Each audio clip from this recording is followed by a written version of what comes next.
Meet the editors. കുറ്റവാളികൾക്കുള്ള കഷായമാകുന്നുണ്ടോ വിധി എന്നതാണ് ചോദ്യം.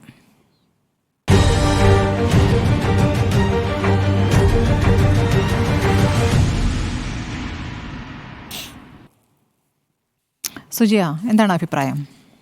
കുറ്റവാളിക്ക് ഉള്ള കഷായമായി ഇത് മാറാനുള്ള സാധ്യത, പ്രത്യേകിച്ചും ഗ്രീഷ്മയ്ക്ക് വിചാരണ കോടതിയിൽ നിന്ന് തന്നെ വധശിക്ഷ കിട്ടുമ്പോൾ അതൊരു കഷായമായി ആ കുട്ടി ഉൾക്കൊള്ളുന്നുവെന്ന് ഇന്ന് അവരുടെ ആ വിധി കേട്ട് നിൽക്കുന്ന ഭാവപ്രകടനത്തിൽ നിന്നൊന്നും മനസ്സിലാകുന്നതേയില്ല. കാരണം 24 വയസ്സേ പ്രായമുള്ളൂ. ഇത് മേൽക്കോടതിയിലേക്ക് പോകുമ്പോൾ ജീവപര്യന്തമായി മാറും എന്ന് പൂർണ്ണമായും മനസ്സിലാക്കി നിൽക്കുന്ന ഒരു പ്രതിയായാണ് ഇന്നത്തെ ഗ്രീഷ്മയെ എനിക്ക് കണ്ടിട്ട് തോന്നിയത്. കാരണം കീഴ്ക്കോടതിയിൽ നിന്നും ഈ വധശിക്ഷ കൊടുക്കുന്നതിനായി, വധശിക്ഷയെ ഞാൻ അനുകൂലിക്കുന്നൊന്നുമില്ല, വധശിക്ഷ കൊടുക്കുന്നതിന് കാരണം പറഞ്ഞത് ഇരയായ ഷാരോൺ മരണക്കിടക്കയിലും പ്രതി ഗ്രീഷ്മയെ സ്നേഹിച്ചിരുന്നു തുടങ്ങിയിട്ടുള്ള കാര്യങ്ങളാണ് ജഡ്ജ്മെന്റിൽ പറയുന്നത്.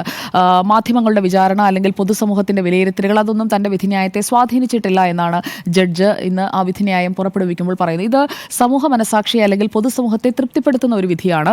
ക്രൂരമായ ഒരു കൊലപാതകത്തിന് ആ ചെയ്ത ആളുടെ പ്രായമോ അയാളുടെ വിദ്യാഭ്യാസ മഹിമയോ ഒന്നും പരിഗണിക്കാതെ കൃത്യമായി കൊടുത്ത ഒരു വിധിന്യായം. അങ്ങനെ വെച്ച് നോക്കുമ്പോൾ ആ വിധിന്യായത്തിൽ അപ്രീഷിയേറ്റ് ചെയ്യേണ്ടതായ ഒരുപാട് ഘടകങ്ങളുണ്ട്. പക്ഷേ ആ വിധി കൊണ്ട് ആ പ്രതിക്ക് ഒരു തരത്തിലുമുള്ള ഒരു മാനസാന്തരം ഉണ്ടാകും എന്ന് ഞാൻ കരുതുന്നില്ല. അതിന് കൃത്യമായ കാരണങ്ങളുണ്ട്.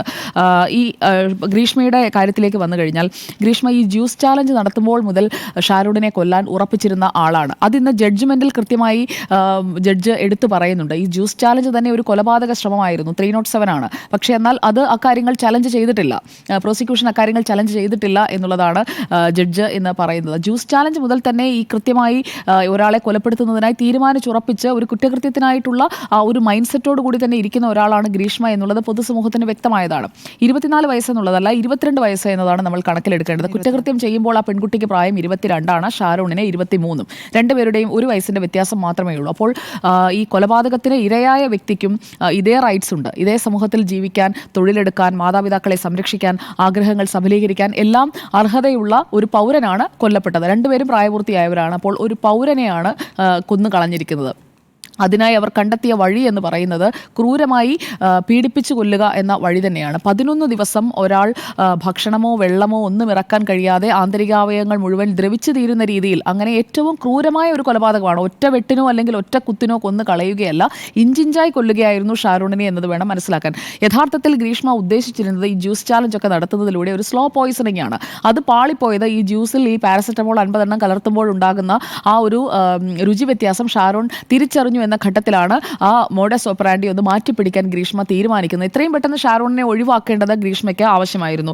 ഈ കേസിൽ ദൃക്സാക്ഷികളില്ലാത്ത രീതിയിൽ താനും ഷാരൂണും മാത്രമുള്ള വേളയിൽ ഈ കൃത്യം എക്സിക്യൂട്ട് ചെയ്യുന്നതിന് വേണ്ടിയിട്ടാണ് ഷാരൂണിനെ കൃത്യമായി തന്ത്രപൂർവ്വം വിളിച്ചു വരുത്തുന്നത്. അതിനായിട്ട് തലേദിവസം 1 മണിക്കൂറിലധികം ചാറ്റ് ചെയ്ത് ഷാരൂണിൽ നേരത്തെ ഉണ്ടായിരുന്ന ജ്യൂസ് ചലഞ്ചിൻ്റെ എന്തെങ്കിലും സംശയമുണ്ടെങ്കിൽ അത് മാറിപ്പോയിക്കോട്ടെ എന്ന് കൃത്യമായി എല്ലാം പ്ലാൻഡ് ആയിരുന്നു. ഓരോ കാര്യങ്ങളും കൃത്യമായി പ്ലാൻ ചെയ്താണ് നടത്തിയത്. അതുകൊണ്ടാണ് ഇന്ന് ജഡ്ജ് ബ്രൂട്ടൽ മർഡറാണ് എക്സിക്യൂട്ട് ചെയ്തിരിക്കുന്നത് എന്നുള്ളത് വ്യക്തമാക്കുന്നത്. ശരിക്കും ഒരു സൈക്കോപാത്തിനേക്കാൾ വലിയ രീതിയിൽ ഈ കാര്യങ്ങളെല്ലാം ഗ്രീഷ്മ പ്ലാൻ ചെയ്തിരുന്നു എന്ന് വേണം മനസ്സിലാക്കാൻ. 2021 പ്രണയത്തിലേക്ക് പോകുന്നു. തൊട്ടടുത്ത വർഷം 2022 ഗ്രീഷ്മയുടെ വിവാഹ നിശ്ചയം നടക്കുകയാണ്. മാർച്ച് 4-ാം തീയതി വിവാഹ നിശ്ചയം നടക്കുന്നു.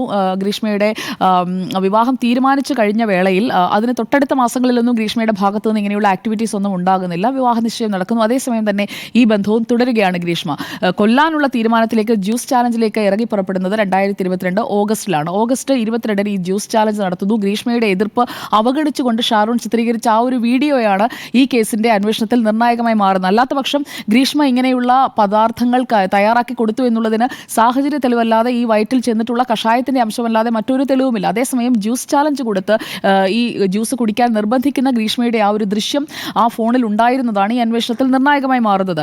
അപ്പോൾ ഈ 22-ാം തീയതി ജ്യൂസ് ചാലഞ്ച് നടത്തി നോക്കൂ. അതിനുശേഷം 22 ദിവസങ്ങളുടെ ഇടവേളയിലാണ് ഈ കഷായം കുടിപ്പിക്കുന്നത്. ക്ഷമിക്കണം, 22 ദിവസങ്ങളല്ല, ഒരു 1.5 മാസത്തിന്റെ ഇടവേളയിലാണ് കഷായം കുടിപ്പിക്കുന്നതിലേക്ക് പോകുന്നത്. ഓഗസ്റ്റ് 22 ജ്യൂസ് ചാലഞ്ച്, അത് കഴിഞ്ഞ് ഒക്ടോബർ 14-ാം തീയതി ഈ കഷായം നൽകുകയാണ്, വിളിച്ചു വരുത്തി നൽകുകയാണ്. അത് ഗ്രീഷ്മ തീർക്കണം എന്ന് തീരുമാനിച്ച് തന്നെ കൊടുത്തതാണ്. കാരണം കളനാശിനി കുടിച്ചാൽ മരിക്കും, അല്ലെങ്കിൽ കളനാശിനി കുടിച്ചാൽ അത് ശരീരത്തിൽ എങ്ങനെ പ്രവർത്തിക്കും എന്നതൊക്കെ കൃത്യമായി തെരഞ്ഞ് അത് എങ്ങനെയാണ് അതിൻ്റെ പ്രവർത്തനങ്ങൾ എന്നൊക്കെ കൃത്യമായി മനസ്സിലാക്കി തന്നെയാണ് ഗ്രീഷ്മ ഇത് എക്സിക്യൂട്ട് ചെയ്തിരിക്കുന്നത്. അപ്പോൾ അങ്ങനെ വളരെ ക്ലെവറായിട്ടുള്ള ഒരു കുറ്റവാളി, ആ കുറ്റവാളിയാണ് ഇന്ന് എക്സ്പോസ് ചെയ്തിരിക്കുന്നത്. അപ്പോൾ ഈ വിധിന്യായത്തിൽ നിന്ന് ഞാൻ മനസ്സിലാക്കുന്നത് ആ കുറ്റവാളി എക്സ്പോസ്ഡ് ആയിരിക്കുകയാണ് സമൂഹത്തിന് മുന്നിൽ. പക്ഷേ ഒരാളെ തൂക്കിക്കൊന്നതുകൊണ്ട് അയാൾ വരുത്തിവെച്ച ആ ഒരു നഷ്ടം അത് നികരാൻ പോകുന്നില്ല. ഷാരോണിൻ്റെ കുടുംബത്തിന് ആ മകനെ തിരിച്ചു കിട്ടാൻ പോകുന്നില്ല. ഇനിയിപ്പോൾ ജയിലിലിട്ട് 14 വർഷം കഴിയുമ്പോഴേക്കും മാനസാന്തരപ്പെട്ട ഒരു ഗ്രീഷ്മ വരാൻ പോകുന്നു എന്നും ഞാൻ കരുതുന്നില്ല. കാരണം അവർക്ക് അങ്ങനെ ഒരു മൈൻഡ് സെറ്റ് ഉള്ള ആളായിരുന്നെങ്കിൽ ഷാരോണിനെ കൊന്നു കളയുകയല്ല, എനിക്കിങ്ങനെ ഒരു വിവാഹം ഉറപ്പിച്ചിട്ടുണ്ടെന്ന് പറഞ്ഞുകൊണ്ട് മാന്യമായി ആ ബന്ധത്തിൽ നിന്ന് പിന്മാറാമായിരുന്നു. രണ്ടുപേരുടെയും പ്രായം, പരിചയം അതൊക്കെ വെച്ച് അതൊക്കെ ചെയ്യാമായിരുന്നു. പക്ഷെ അതിലേക്കൊന്നുമല്ല, കൊന്നു കളയാം എന്ന ഒരു ക്രൂരമായ മനോഭാവമുള്ള ഒരു വ്യക്തിയാണ് ഗ്രീഷ്മ എന്നത് വ്യക്തമാണ്. അത് ആക്ടിവിറ്റിയിലൂടെയാണ്, ജഡ്ജ്മെന്റ് അല്ലെങ്കിൽ തന്നെ ആ ചെയ്ത ആക്ടിവിറ്റിയിലൂടെ അത് വ്യക്തമാണ്. അപ്പോൾ അങ്ങനെയുള്ള ഒരാളെ 14 വർഷം ജയിലിൽ ഇട്ടതുകൊണ്ട് അവർ എല്ലാം കൊണ്ടും ഒരു മാനസാന്തരം വന്ന് അങ്ങനെ ഒരു നല്ല വ്യക്തിയായി പുറത്തിറങ്ങി വരും എന്നതായിരിക്കാം. ഇനിയിപ്പോൾ മേൽക്കോടതിയിലേക്ക് പോകുമ്പോൾ ഈ പ്രായവും വിദ്യാഭ്യാസ യോഗ്യതയും ഒക്കെ പരിഗണിച്ചുകൊണ്ട് മനഃപൂർവ്വം ചെയ്തതല്ല, കരുതിക്കൂട്ടി ചെയ്തതല്ല, അങ്ങനെയുള്ള പല കാര്യങ്ങൾ പറഞ്ഞൊരു പക്ഷേ ജീവപര്യന്തത്തിലേക്ക് അല്ലെങ്കിൽ ചെറിയ ശിക്ഷയിലേക്ക് എത്തുമായിരിക്കാം. കാരണം വിചാരണ കോടതിയിൽ നിന്ന് കിട്ടിയ ഈ ശിക്ഷാവിധി മേൽക്കോടതികളിൽ കണ്ടസ്റ്റ് ചെയ്യാനായിട്ടുള്ള എല്ലാ സാധ്യതകളും നിലനിൽക്കുന്ന ലൂപ്പ് ഹോൾസ് അതിലുണ്ട് എന്നതാണ് നിയമവിദഗ്ധരടക്കം പറയുന്നത്. എന്തായാലും അന്വേഷണ സംഘത്തെ ഇക്കാര്യത്തിൽ ഞാൻ അഭിനന്ദിക്കാൻ ആഗ്രഹിക്കുകയാണ്. അന്വേഷണ സംഘം കൃത്യമായി ദൃക്സാക്ഷികളില്ലാത്ത കേസിൽ സാഹചര്യ തെളിവുകൾ വെച്ച് ഈ കേസ് കൃത്യമായി അവർക്ക് അന്വേഷിക്കാൻ കഴിഞ്ഞിട്ടുണ്ട്. ആദ്യഘട്ടത്തിൽ അവർ ഗ്രീഷ്മയിലേക്ക് അവരുടെ സംശയം പോയിരുന്നില്ല എന്ന് അന്വേഷണ ഉദ്യോഗസ്ഥർ തന്നെ സംശയിക്കുകയാണ്. 25-ാം തീയതിയാണ്, അതായത് 14-ാം തീയതി കഷായം കുടിച്ച ഉടൻ ഛർദിൽ വരുമ്പോഴും അപ്പോഴും ഈ ഗ്രീഷ്മയെ നമ്മൾ മനസ്സിലാക്കേണ്ടത്, ഗ്രീഷ്മ അപ്പോഴും ഈ ബന്ധം തുടരുന്നുണ്ട്, ചാറ്റുകളിലൂടെ ആ ബന്ധം നിലനിർത്തുന്നുണ്ട്. ഈ സംഭവിച്ചത് എന്താണോ, വയ്യ, ഛർദിലാണ് എന്നൊക്കെ പറയുമ്പോൾ തൻ്റെ നേരെ സംശയം തോന്നാതിരിക്കാനായിട്ടുള്ള എല്ലാ മുൻകരുതലും ഗ്രീഷ്മ എടുത്തിരുന്നു. അതുകൊണ്ടാണ് മരണമൊഴി കൊടുക്കുമ്പോൾ പോലും ഗ്രീഷ്മയ്ക്ക് ഒരു ആപത്ത് വരരുത് എന്ന് ഷാരോൺ നിശ്ചയിച്ചുറപ്പിച്ചിരുന്നു എന്ന് മജിസ്ട്രേറ്റ് തന്നെ രഹസ്യമൊഴി രേഖപ്പെടുത്തിയ മജിസ്ട്രേറ്റ് തന്നെയാണ്. രഹസ്യമൊഴിയിൽ പോലും ഷാരോൺ അത്രയും ഇവരോടുള്ള ഒരു സ്നേഹം കാണിച്ചിരുന്നു എന്ന് പറയുന്നത്. പക്ഷേ അതൊന്നും ഈ കുറ്റകൃത്യത്തിൻ്റെ ഒരു ലാഘവം കൊണ്ടുവരുന്ന കാര്യങ്ങളല്ല എന്നുള്ളതാണ് വസ്തുത. എന്തായാലും പല ആശുപത്രികൾ കയറുന്നു. 19-ാം തീയതി മെഡിക്കൽ കോളേജിൽ കൊണ്ടുപോകുന്നു. 25-ാം തീയതി ഷാരോണിൻ്റെ മരണം സംഭവിക്കുന്നു. ഒക്ടോബർ 30-ന് 5 ദിവസം കഴിയുമ്പോൾ ഇത് ഒരു കൊലപാതകമാണ് എന്നത് കണ്ടെത്തുകയാണ്. 31-ാം തീയതി ഗ്രീഷ്മയെ അറസ്റ്റ് ചെയ്യുന്നു. അവിടെയും നാടകങ്ങൾ കാണിക്കുന്നുണ്ട്. അവിടെയും അണുനാശിനി കുടിച്ച് ഗ്രീഷ്മ ആത്മഹത്യാശ്രമം നടത്തുകയാണ്. അപ്പോൾ വളരെ ക്ലെവറായിട്ടുള്ള കൃത്യമായി ഒരു ക്രിമിനൽ മൈൻഡ് സെറ്റ് ഉള്ള ഒരു വ്യക്തി തന്നെയാണ് ഗ്രീഷ്മ എന്നത് വ്യക്തമാണ്. അവർ മാനസാന്തരത്തിന് തയ്യാറാകുമെന്നത് ഞാൻ കരുതുന്നില്ല. പക്ഷേ ഒരു വധശിക്ഷ കൊണ്ട് എന്താണ് നേടുക? പൊതു സമൂഹത്തെ തൃപ്തിപ്പെടുത്തുന്നതിനായി ഒരു വധശിക്ഷ വിധിച്ചു, ഇത്രയും ക്രൂരത കാണിച്ച ഒരാൾക്ക് വധശിക്ഷ വിധിച്ചു എന്നത് മാത്രമാണ് അതിൽ വരിക. അതേസമയമാണ് ആർജിക്കറിലെ ബലാത്സംഗ കൊലയിലെ ശിക്ഷാവിധി കൂടി നമ്മുടെ മുന്നിലേക്ക് വരുന്നത്. യഥാർത്ഥത്തിൽ വധശിക്ഷ വിധിക്കേണ്ടത് ആർജിക്കർ മെഡിക്കൽ കോളേജിൽ ആ ഡോക്ടറെ കൊല്ലാക്കൊല ചെയ്താണ് മരണത്തിലേക്ക് ഈ സഞ്ജയ് റോയ് തള്ളിവിട്ടിരിക്കുന്നത്. അപ്പോൾ അവിടുത്തെ ആ സഞ്ജയ് റോയ് മാത്രമല്ല, ആ ഒരു സിസ്റ്റം തന്നെ അതിൽ പണിഷബിൾ ആയിട്ടുള്ള ഒരു ഒഫൻസാണ് ചെയ്തിരിക്കുന്നത്. ആ പെൺകുട്ടിക്ക് സുരക്ഷ ഒരുക്കാത്തതിൽ, ആദ്യഘട്ടത്തിൽ തെളിവ് നശിപ്പിക്കാൻ പോയതിൽ, അങ്ങനെ പൂർണ്ണമായും എല്ലാ പ്രതികളിലേക്കും അന്വേഷണം എത്തിയോ എന്നതുപോലും ആ ശിക്ഷാവിധി വരുമ്പോൾ സംശയത്തിന്റെ നിഴലിൽ നിൽക്കുന്ന, രാഷ്ട്രീയമായ ചോദ്യങ്ങൾ ഉയരുന്ന ഒരു കേസ് തന്നെ ആർജിക്കർ മെഡിക്കൽ കോളേജിലെ കൊലപാതകം നിൽക്കുകയാണ്. അവിടെ മരണം വരെയുള്ള തടവാണ് ശിക്ഷിക്കുന്നത്. എന്നാൽ ഇവിടെ വധശിക്ഷ പെട്ടെന്ന് വിധിക്കുകയാണ്. ഈ കേസിൽ ഞാൻ കരുതുന്നു മേൽക്കോടതികളിലേക്ക് പോയി ഇവർക്ക് ശിക്ഷാ ഇളവ് കിട്ടാനുള്ള എല്ലാ സാധ്യതയും നിലനിൽക്കുകയാണ്. ഇതവർക്ക് കഷായമൊന്നുമായി മാറാൻ പോകുന്നില്ല. ഇപ്പോൾ 24 വയസ്സാണ് പ്രായം. 14 വർഷം കൂടി കഴിയുമ്പോൾ 38 ആകുമ്പോൾ ഞാനെനിക്ക് തിരിച്ചിറങ്ങുമല്ലോ എന്ന മട്ടിൽ അവർ സംസാരിച്ചതായാണ് മനസ്സിലാക്കുന്നത്. അപ്പോൾ അത് തന്നെയായിരിക്കും നമ്മൾ കാണാൻ പോകുന്നത്. യഥാർത്ഥത്തിൽ ജീവിതാവസാനം വരെയുള്ള, അതായത് അവരുടെ ജീവിതം ജയിലിൽ ഒടുങ്ങുന്ന രീതിയിൽ തന്നെയുള്ള ഒരു തടവാണ് വേണ്ടത്. കാരണം കുറ്റകൃത്യം എന്താണ് എന്നുള്ളത് മനസ്സിലാക്കി ആ ചെറുപ്പക്കാരൻ 11 ദിവസം അവൻ്റെ ആന്തരികാവയവങ്ങളെല്ലാം ദ്രവിച്ചു തീർന്നാണ് മരിച്ചത്. അപ്പോൾ അതിന് തത്തുല്യമായ ഒരു ശിക്ഷാവിധിയാണ് ഉണ്ടാകേണ്ടത്. ഇത് ഗ്രീഷ്മയ്ക്കുള്ള ഒരു കഷായമായി മാറാൻ പോകുന്നില്ല എന്നാണ് ഞാൻ കരുതുന്നത്. അവർ അപ്പീലുമായി പോകാനുള്ള നീക്കങ്ങൾ ഇതിനകം തന്നെ നടത്തിയിരിക്കുന്നു. വളരെ നിർവികാരമായി ഇതൊന്നും എനിക്കൊരു പ്രശ്നമല്ല എന്ന മട്ടിൽ നിൽക്കുന്ന ഗ്രീഷ്മ ഇതിൽ നിന്ന് കുറ്റവിമുക്തയായി വന്നതിന് ശേഷവും ഇതേ രീതിയിൽ തന്നെയുള്ള ഒരു മൈൻഡ് സെറ്റുമായി ജീവിതം തുടരാനുള്ള ഒരു സാഹചര്യവും സാധ്യതയും തന്നെയാണ് ഞാൻ കാണുന്നത്. നമ്മുടെ ചോദ്യത്തിൽ ഗ്രീഷ്മ എന്നുള്ളതല്ല, ഗ്രീഷ്മയ്ക്ക് നൽകിയിരിക്കുന്ന ഈ തൂക്കുകയർ എന്നുള്ളത് ഭാവിയിൽ ഇത്തരം കുറ്റകൃത്യം ചെയ്യുന്നതിൽ ഭയപ്പെടുത്തുമോ, അത് ഇനി ഭാവിയിൽ സംഭവിക്കാതിരിക്കാനുള്ള കഷായമാകുമോ എന്നുള്ളതാണ്. അപ്പോൾ അതിന് സാധ്യതയുണ്ടോ? ഇല്ല. ഭാവിയിൽ ഇങ്ങനെയുള്ള കുറ്റകൃത്യങ്ങൾക്ക് വധശിക്ഷ വിധിച്ചതുകൊണ്ട് ഇപ്പോൾ വിധിച്ച വധശിക്ഷകളിൽ എത്ര എണ്ണം നടപ്പാക്കിയിട്ടുണ്ട്? ഗോവിന്ദചാമിയൊക്കെ ഇപ്പോൾ എന്താണ് ചെയ്യുന്നത്? ഇതിനേക്കാൾ ക്രൂരമായ കൊലപാതകങ്ങൾ ചെയ്ത ആളുകൾ, കൂടത്തായി ജോളി 6 പേരെയാണ് കൊന്നു തള്ളിയത്. വധശിക്ഷയ്ക്കാണോ വിധിച്ചിരിക്കുന്നത്? എത്ര പേരുടെ വധശിക്ഷ നടപ്പാക്കി എന്നതുകൂടി നമ്മൾ നോക്കണം. ഒരു ശിക്ഷ പ്രഖ്യാപിക്കുന്നതിൽ മാത്രമല്ല, അത് നടപ്പാക്കുന്നതിൻ്റെ വേഗം, അല്ലെങ്കിൽ അവരുടെ ആ ഒരു ഇംപ്രിസൺമെന്റ് കുറച്ച് കൊണ്ടുവരുന്നത്, അവർക്ക് ലഭിക്കുന്ന പരോളുകൾ, എല്ലാ കേസുകളിലും രാഷ്ട്രീയ കൊലപാതകങ്ങളിൽ അടക്കം എടുത്തു നോക്കൂ, എന്താണ് ലഭിക്കുന്ന ശിക്ഷ. അതൊക്കെ ഈ ശിക്ഷ എന്ന് പറയുന്നത് അതിൽ നിന്നൊക്കെ ഊരിപ്പോരാനായിട്ടുള്ള ലൂപ്പ് ഹോൾസ് അവർക്ക് പലയിടങ്ങളിൽ നിന്ന് സഹായങ്ങളായി കിട്ടുകയാണ്. ആ രീതിയിൽ പ്രതികളെ മാനസാന്തരപ്പെടുത്താനോ അല്ലെങ്കിൽ പ്രതികൾ സമാനമായ കുറ്റകൃത്യങ്ങളിൽ ഏർപ്പെടാതിരിക്കാനോ പറ്റുന്ന ശിക്ഷകളിലേക്കൊന്നുമല്ല പോകുന്നത്. അതിൽ നിന്ന് രക്ഷ കിട്ടുന്നുണ്ട്, പല കോണുകളിൽ നിന്ന് രക്ഷ കിട്ടുമ്പോൾ ഈ ശിക്ഷാവിധി പ്രഖ്യാപനം കൊണ്ട് മാത്രം കാര്യമില്ല, ശിക്ഷ നടപ്പാക്കുമ്പോഴാണ് യഥാർത്ഥ നീതി ഉറപ്പാകുന്നത് എന്നതാണ് ഈ വിഷയത്തിലെ എൻ്റെ അഭിപ്രായം. അതുകൊണ്ട് വധശിക്ഷ പ്രഖ്യാപിച്ചത് കൊണ്ട് അതൊരു കഷായമായി മാറുന്നില്ല. അവർ ആ കുറ്റകൃത്യം ചെയ്തു, ഈ വധശിക്ഷ വിധിച്ച, ഇതിനു മുൻപ് വധശിക്ഷ വിധിച്ച ഒരു സ്ത്രീ കൂടി ഇപ്പോൾ ജയിലിൽ ശിക്ഷ കാത്തു കഴിയുന്നുണ്ട്. അവരുടെയും വധശിക്ഷ നടപ്പാക്കിയിട്ടില്ല.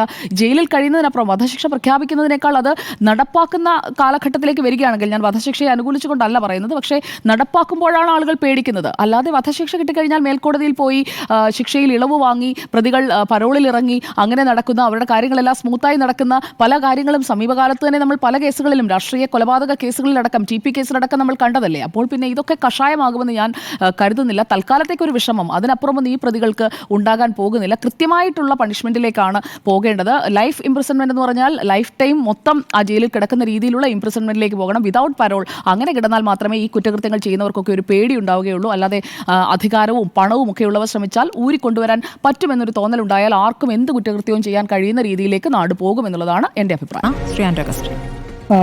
സ്മൃതി, ഗ്രീഷ്മ ഈ കൊലപാതകം നടത്തിയത് അതിസമൃദ്ധമായാണ് എന്നുള്ളതിനകത്ത് ആർക്കും സംശയമില്ലല്ലോ. എല്ലാവരും അതിസമൃദ്ധമായി തന്നെ അവരെ കൊല്ലണമെന്ന് തീരുമാനിച്ച് വീട്ടിലേക്ക് വിളിച്ചു വരുത്തി, പിന്നെ വിഷം കലർത്തിയ കഷായം നൽകി കൊലപ്പെടുത്തി എന്നുള്ളതാണ് അതിൻ്റെ 11 ദിവസം അദ്ദേഹം ഹോസ്പിറ്റലിൽ കിടന്നു. അവയവങ്ങൾ, ആന്തരികവയവങ്ങളെല്ലാം നശിച്ചിട്ടാണ് മരണപ്പെട്ടു എന്നുള്ളതിലൊന്നും ഒരു സംശയമില്ല. പക്ഷേ വിശ്വാസവഞ്ചനയാണ് നടത്തിയതെന്ന കാര്യത്തിലും ആർക്കും സംശയമില്ല. പക്ഷേ ഈ വിധിയിൽ ഞാൻ വിചാരിക്കുന്നത് ഈ വിധി തൂക്കുകയർ കൊടുക്കേണ്ട വിധിയാണ് എന്ന് ഞാൻ കരുതുന്നില്ല. കാരണം അവർ ചെയ്ത കുറ്റം കുറഞ്ഞു പോയതുകൊണ്ടോ അല്ലെങ്കിൽ ഇവരുടെ പ്രായം കുറഞ്ഞു പോയതുകൊണ്ടോ ഇത് അപൂർവമായ ഒരു വിധിയായിട്ട് ഞാൻ കേസായിട്ട് ഇതിനെ കാണുന്നില്ല എന്നുള്ളതുകൊണ്ട് മാത്രമാണ്. കാരണം ഇപ്പോൾ അങ്ങനെയാണ് RGK മെഡിക്കൽ കോളേജിലെ പ്രതിക്കും ഇതുപോലെ തന്നെ ഇന്ന് 2 വിധിയാണല്ലോ ഇന്ന് വന്നത്. അതിലും ഈ തൂക്കുകയർ വരേണ്ടതായിരുന്നല്ലോ. അപ്പോൾ അതാണ് ഞാൻ നോക്കിയത് കുറച്ചും കൂടെ ബ്രൂട്ടലായ കൊലപാതകം നടത്തിയതായിട്ട് തോന്നുന്നു. അവിടെ ഒരു സ്ത്രീയും കൂടിയാണ്. അപ്പം അത് നടന്നിട്ടില്ല എന്നുള്ളത് കൊണ്ട് തന്നെ ഈ പറഞ്ഞ ഗ്രീഷ്മയ്ക്ക് ജീവപര്യന്തം അല്ലെങ്കിൽ ഇരട്ട ജീവപര്യന്തമൊക്കെ കൊടുക്കുകയാണെങ്കിൽ അധികം ചലഞ്ച് ചെയ്യാതെ തന്നെ ആ ഇരട്ട ജീവപര്യന്തം അനുഭവിക്കേണ്ടി വരും എന്നുള്ളതാണ് എൻ്റെ ഒരു ടേക്ക് എന്ന് പറയുന്നത്. പക്ഷേ ഈ കുറ്റവാളിയെ സംബന്ധിച്ചിടത്തോളം എന്താണ്, ഗ്രീഷ്മയെ സംബന്ധിച്ചിടത്തോളം അവർക്കൊരു നല്ല കല്യാണം വരുന്നു. കല്യാണം വന്നു കഴിഞ്ഞിട്ട് പിന്നെ അതുമായി മുന്നോട്ട് പോകാൻ ആഗ്രഹിക്കുന്നു. അവർ പറയുന്ന കാര്യങ്ങളിലൊന്നും തെളിവ് സത്യം പറഞ്ഞാൽ അവരുടെ ഭാഗത്തില്ല എന്നുള്ളതാണ്. പക്ഷേ ഷാരോണിൻ്റെ ഭാഗത്ത് നോക്കുമ്പോൾ ഷാരോണിൻ്റെ ഭാഗത്ത് ഷാരോ ചിത്രീകരിച്ച വീഡിയോയുണ്ട്. അത് ജ്യൂസ് ചലഞ്ചായി കൊടുക്കുന്നു. അതിന് വേണ്ടിയിട്ടുള്ള സംവിധാനമുണ്ട്. ഈ ദൈവത്തിൻ്റെ കരം എന്നൊക്കെ പറയുന്നത് പോലെ തന്നെ ഈ വീഡിയോ മാറി എന്നുള്ളത് അവിടെ നിന്നാണല്ലോ ഈ അന്വേഷണം തുടങ്ങുന്നതും ഈ പറഞ്ഞ എല്ലാ കാര്യങ്ങളും എത്തുന്നതും അന്വേഷണ ഉദ്യോഗസ്ഥന് മുന്നോട്ട് പോകാൻ പറ്റുന്നതും അതിൻ്റെ ഭാഗത്തിലാണ്. നോക്കൂ, ഇപ്പോൾ എത്രയാണ്, ഇപ്പോൾ 39 പേരാണ് കേരളത്തിൽ വധശിക്ഷ വിധിച്ചിട്ട് ജയിലിൽ കിടക്കുന്നത്. അതിൽ 2 സ്ത്രീകളാണ്. 2 സ്ത്രീകളെയും ഈ സെയിം ജഡ്ജി തന്നെയാണ് വധശിക്ഷ വിധിച്ചിട്ടുള്ളത്. കാരണം ബഷീർ ജഡ്ജ്, പിന്നെ സെഷൻസ് ജഡ്ജ് 4 പേരെയാണ് 8 മാസത്തിനുള്ളിൽ വധശിക്ഷയ്ക്ക് വിധിച്ചിരിക്കുന്നത്. 3 പേരെ മുൻപും ഇപ്പം 8 മാസത്തിനുള്ളിൽ 4ാമത്തെ ആളാണ് ഗ്രീഷ്മ എന്നുള്ളത്. 2 ഇപ്പം വധശിക്ഷ വിധിച്ച് കിടക്കുന്ന 2 പേരും 2 സ്ത്രീകളും ഒരേ ജഡ്ജിൻ്റെ ശിക്ഷ പേടിച്ച് വന്ന് കിടക്കുന്നവരാണ് എന്നുള്ളതാണ്. പക്ഷേ കേരളത്തിൽ 91 കണ്ണൂർ സെൻട്രൽ ജയിലിൽ അവസാനമായിട്ട് വധശിക്ഷ നടപ്പിലാക്കിയത്. അതിനുശേഷം ഇതുവരെ വധശിക്ഷ നടപ്പിലാക്കിയിട്ടില്ല. പക്ഷേ വധശിക്ഷ വിധിച്ചു കഴിഞ്ഞാൽ ഉണ്ടാകുന്ന പ്രശ്നം ഒരു കാരണവശാലും പുറത്തു വരാൻ പറ്റില്ല എന്നുള്ളതാണ്. അവർക്ക് പരോൾ അനുവദിക്കില്ല. ഈ പറഞ്ഞ മറ്റുള്ള സംവിധാനങ്ങളിലൊന്നും അവർക്ക് ഭാഗമാകാൻ പറ്റില്ല. കാരണം എന്നാണോ വധശിക്ഷ നടപ്പിലാക്കുന്നത് അന്ന് വരെ വധശിക്ഷ കഴിയേണ്ടി വരും എന്നുള്ളതാണ് അതിൻ്റെ ഏറ്റവും വലിയ വധശിക്ഷ നടപ്പിലാക്കിയില്ലെങ്കിൽ കൂടെ ഉണ്ടാകുന്ന കാര്യം.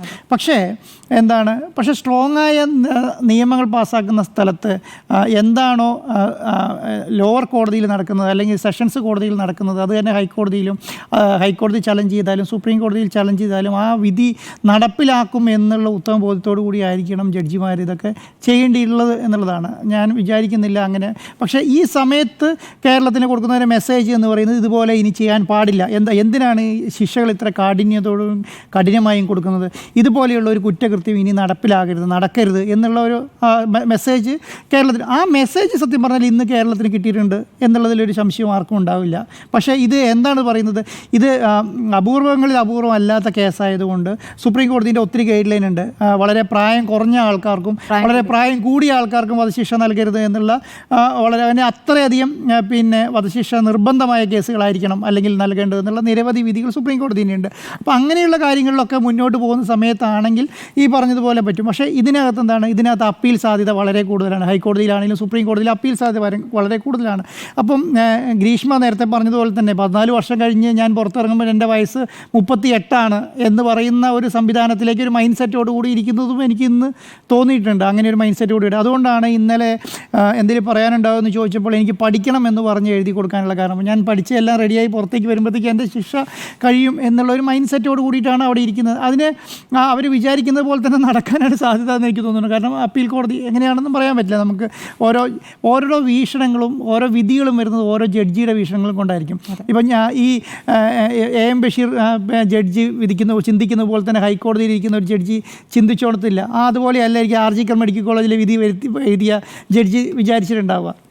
അപ്പോൾ ഓരോ വിധികൾ വരുന്നതും അതാത് ജഡ്ജികൾ അദ്ദേഹത്തിൻ്റെ ഫൈൻഡിങ്സും അദ്ദേഹത്തിൻ്റെ മനസ്സിലിരുന്ന ആശയങ്ങളും അനുസരിച്ചിട്ടായിരിക്കും വിധി വരുന്നുണ്ടാവുക. നമ്മുടെ ജഡ്ജി നല്ല രീതിയിൽ കവിതയും അതുപോലെ തന്നെ നോവലൊക്കെ എഴുതുന്ന ഒരു ജഡ്ജിയാണ് AM ബഷീർ എന്ന് പറയുന്നത്. കുറച്ച് നല്ല വിധിയാണ്. പക്ഷേ സമൂഹത്തിന് നല്ല രീതിയിലുള്ള ഒരു ഒരു ആഗ്രഹിച്ച വിധി ഇത് തന്നെയാണ്. അപ്പം പൊതുവായി നമ്മുടെ ജനങ്ങൾ രണ്ട് തട്ടിലാണ്. ഇതിലും കൂടുതൽ കിട്ടണം എന്ന് ആഗ്രഹിക്കുന്ന ഒരു ജനവും എന്ന് പറയുന്നത് ഇത്ര വേണ്ടിയിരുന്നോ ഒരു പ്രായം കുറഞ്ഞ ഒരു പെൺകുട്ടിയല്ലേ എന്നുള്ള നിലയ്ക്കുള്ള ഒരു പ്രതിയല്ലേ എന്നുള്ള നിലയ്ക്കുള്ള ഒരു വിഭാഗമാണ് നമ്മുടെ നാട്ടിൽ കൂടുതലുണ്ടാവുക. അത് രണ്ടായിട്ട് ചിന്തിക്കാം. പക്ഷേ അത് തീരുമാനിക്കേണ്ടതും നടപ്പിലാക്കേണ്ടതും കോടതികളും നമ്മുടെ നീതിന്യായ വ്യവസ്ഥകളുമാണ്. അപ്പോൾ സുപ്രീം കോടതിയിലും ഹൈക്കോടതിയിലും ഇത് എത്ര ശതമാനം വരെ അല്ലെങ്കിൽ എത്ര നേരം എങ്ങനെ ഈ കേസിനെ കാണും എന്നുള്ള കാര്യത്തിനകത്ത് എനിക്ക് ഞാൻ നേരത്തെ പറഞ്ഞ പോലെ തന്നെ സംശയമുണ്ട്. പിന്നെ ഈ പറഞ്ഞതുപോലെ കേരളത്തിൽ ഈ 39 പ്രതികളെയും അടുത്ത കാലത്തൊന്നും വധശിക്ഷയ്ക്ക് വിധിക്കാൻ പോകുന്നില്ല അല്ലെങ്കിൽ വധശിക്ഷ നടപ്പിലാക്കാൻ പോകുന്നില്ല എന്നുള്ളതാണ്. ക്യാപിറ്റൽ പണിഷ്മെൻ്റ് അല്ല എല്ലാത്തിനും കാരണം എന്ന് ചിന്തിക്കുന്ന ലോകമാണ് ഇന്നും ഏറ്റവും കൂടുതൽ ഉള്ളത്. ശിക്ഷ വേണമോ എന്ന ചർച്ചകൾ നടക്കുന്ന കാലത്താണ് നമ്മളുള്ളത്. അതുകൊണ്ടാണ് ഈ വധശിക്ഷകളും നടപ്പിലാക്കാതെ പോകുന്നതും. പക്ഷേ ഞാൻ നേരത്തെ പറഞ്ഞതുപോലെ ഇതിൻ്റെ ഏറ്റവും വലിയ കാരണം എന്ന് പറയുന്നത് ഇവർക്ക് പുറത്തിറങ്ങാൻ പറ്റാതെ ഒരു ഫെസിലിറ്റിയും ജയിലിൽ ഇവർക്ക് കിട്ടാതെ വധശിക്ഷ വിധിച്ച ആൾക്കാരായി മാറുക എന്നുള്ളതാണ് ഇപ്പോഴത്തെ നീതിന്യായ വ്യവസ്ഥകളെല്ലാം ചിന്തിക്കുന്നതും വിധി അങ്ങനെ നൽകാനുള്ള കാരണവും എന്നുള്ളതാണ്. പക്ഷേ കേരളത്തെ സംബന്ധിച്ചിടത്തോളം ഇതുപോലെയുള്ള വളരെ കുറഞ്ഞ കേസുകളെ നമ്മൾ കേട്ടിട്ടുള്ളൂ. കാരണം നമ്മളങ്ങനെ ഈ വിഷം നൽകി കാമുകനെ കൊന്നതും അല്ലെങ്കിൽ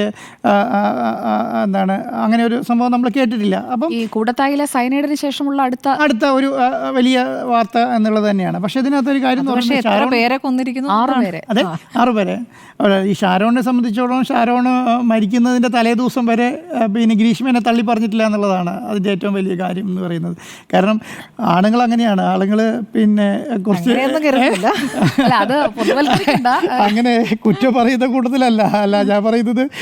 തള്ളി പറയാൻ വിഷമതകൾ സഹിക്കുന്ന കൂട്ടത്തിലുള്ള ആണുങ്ങൾ ഈ കേരളത്തിലുണ്ട് എന്നുള്ളത് മനസ്സിലാക്കുക. വിഷം കൊടുത്തതിന് ശേഷം പുറത്തേക്ക് ഇറങ്ങി സുഹൃത്ത് ബൈക്കിൽ കൊണ്ടുവരികയായിരുന്നല്ലോ. അപ്പോൾ ആ സുഹൃത്തിനോട് മാത്രം അവൾ ചതിച്ചടാ എന്ന് പറഞ്ഞിരുന്നു അത്രേ. പിന്നീട് പോലീസിനോടൊന്നും പറയാതിരുന്ന ഒരു കാര്യമാണ്. അപ്പോൾ അത് അപ്പോഴേ ബോധ്യപ്പെട്ടിരുന്നു എന്നുള്ളതാണ്. പക്ഷേ അവസാന നിമിഷം വരെ പറഞ്ഞില്ല എന്നുള്ളതാണ്. അതാണ് ആ സ്നേഹത്തിന്റെ ആഴത്തിൽ കോടതി വാചാലമായത്. അതെ നമ്മൾ ഒരു കാര്യം മനസ്സിലാക്കേണ്ടത്, നമ്മൾ മരിക്കാൻ പോകുകയാണ് എന്ന് പറഞ്ഞാൽ നമ്മളിപ്പോൾ NM വിജയൻ്റെ ആത്മഹത്യയിൽ നമ്മൾ പറഞ്ഞല്ലോ, ഞാൻ മരിക്കാൻ വെക്കുന്ന ആത്മഹത്യാ കുറിപ്പിലും പാർട്ടീനെ സംരക്ഷിക്കണം എന്ന് എഴുതി വെച്ച ആൾക്കാരുള്ള നാടാണിത്. അപ്പം ഞാൻ സ്നേഹിച്ച പെൺകുട്ടി എനിക്കെതിരെ ഇങ്ങനെ ചെയ്യില്ല എന്ന് വിശ്വസിക്കാനായിരിക്കും കൂടുതൽ ആഗ്രഹിച്ചിട്ടുണ്ടാവുക. അതുകൊണ്ടായിരിക്കും അവസാനം വരെ ഈ കാര്യത്തെക്കുറിച്ച് അക്ഷരം പോലും മിണ്ടാതിരുന്നത് എന്നുള്ളതാണ്. അപ്പം ഈ വിധി സമൂഹത്തിന് നല്ല സന്ദേശമാണ് നൽകുന്നതെങ്കിൽ കൂടെ ഈ വിധി അത്ര മേൽക്കോടതികളെ എത്ര ശതമാനം മുന്നോട്ട് കൊണ്ടുപോകാൻ പറ്റും എന്നുള്ള കാര്യത്തിനകത്ത് എനിക്ക് സംശയമുണ്ട്. പക്ഷേ ഒരു കാര്യത്തിൽ ഉറപ്പാണ്, ഇത് സമൂഹത്തിനൊരു കഷായം തന്നെയാണ് എന്നുള്ളതാണ് എൻ്റെ അഭിപ്രായം. കഷായമാണ് എന്നുള്ള അഭിപ്രായമാണ്. ഇതിക്കുള്ള കഷായമോ ഈ വിധി എന്നുള്ളതാണ് ചോദ്യം. അങ്ങനെയല്ല എന്നുള്ളതാണ് എൻ്റെ അഭിപ്രായം. കാരണം വധശിക്ഷ വേണമോ എന്നുള്ള ചർച്ചകൾ തന്നെ തുടങ്ങാൻ കാരണം ആ വധശിക്ഷ കൊണ്ട് എന്താണ് തിരുത്തപ്പെടുന്നത് എന്നുള്ളതാണ്. ഒരാളുടെ ജീവൻ എടുത്തുകൊണ്ട് അയാൾക്കൊരു പാഠം നൽകാനാകുന്നില്ല. അത് വളരെ വേഗത്തിൽ നടപ്പാക്കുകയും ചെയ്യുകയാണെങ്കിൽ അതുകൊണ്ട് എന്ത് പാഠമാണ് ഉണ്ടാകുന്നത്? ഒരാളെ മാനസാന്തരപ്പെടുത്തുക എന്നാണല്ലോ ശിക്ഷ കൊണ്ട് ഉദ്ദേശിക്കുന്നത്. അത് യഥാർത്ഥത്തിൽ സംഭവിക്കുന്നില്ല. ഇനിയിപ്പോൾ ഇവിടെ ഒരു വധശിക്ഷ നൽകി എന്നതുകൊണ്ട് ഇനി ഈ കുറ്റം ചെയ്യാൻ ആരും ഭയക്കും എന്നൊരു സാഹചര്യം ഉണ്ടെങ്കിൽ ഇവിടെ എത്ര വധശിക്ഷകൾ ഇതിനകം നടപ്പാക്കി കഴിഞ്ഞിരിക്കുന്നു. അതുകൊണ്ടാണ് വധശിക്ഷ സംബന്ധിച്ച ഒരു ചർച്ച തന്നെ നടന്നുകൊണ്ടിരിക്കുന്നത്. ഇനി ഈ പർട്ടിക്കുലർ കേസിലേക്ക് വരികയാണെങ്കിൽ ഇന്ന് 2 സുപ്രധാന വിധികൾ വന്ന ദിവസമാണ്. ഈ ഷാരോൺ വധക്കേസിനും അപ്പുറത്ത് രാജ്യം തന്നെ ചർച്ച ചെയ്ത ആർജിക്കർ മെഡിക്കൽ കോളേജിലെ അതിക്രൂരമായ ബലാത്സംഗ കൊലപാതകവും. അപ്പോൾ ഈ 2 ശിക്ഷകളും എങ്ങനെയായിരിക്കുമെന്ന് ഉറ്റുനോക്കുക തന്നെയായിരുന്നു രാജ്യവും കേരളവും. അപ്പോൾ കേരളത്തിൽ പൊതുവെ ജനങ്ങൾ ആഗ്രഹിച്ചിരുന്ന വിധി, അല്ലെങ്കിൽ ഈ നഷ്ടപ്പെട്ട കുടുംബത്തിന് സ്വാഭാവികമായി അവർക്ക് പരമാവധി ശിക്ഷയാണ് പ്രതിക്ക് കൊടുക്കാൻ ആവശ്യപ്പെടുക. അതാണ് ആ കുടുംബം ആവശ്യപ്പെട്ടത്, പരമാവധി ശിക്ഷ എന്നാണ് ആ അമ്മ കരഞ്ഞുകൊണ്ട് പറഞ്ഞത്. ഇന്നിപ്പോൾ ജഡ്ജിയെ ഒരു ദൈവതുല്യനായ ഒരാളായിട്ട് തന്നെ ആ അമ്മ കാണുകയാണ്. കാരണം പരമാവധി ശിക്ഷ, വധശിക്ഷ വിധിച്ചിരിക്കുന്നു. അപ്പോൾ അപൂർവമായ കേസായിട്ടാണ് ജഡ്ജി ഈ കേസിനെ കണ്ടിരിക്കുന്നത്. അപ്പോൾ എനിക്കറിയേണ്ടത് അപൂർവമായ കേസ് എന്നുള്ളത് ഒരു സ്ത്രീ അത് ചെയ്തത് കൊണ്ടാണോ അപൂർവമായത് എന്ന കോടതിക്ക് തോന്നിയത്?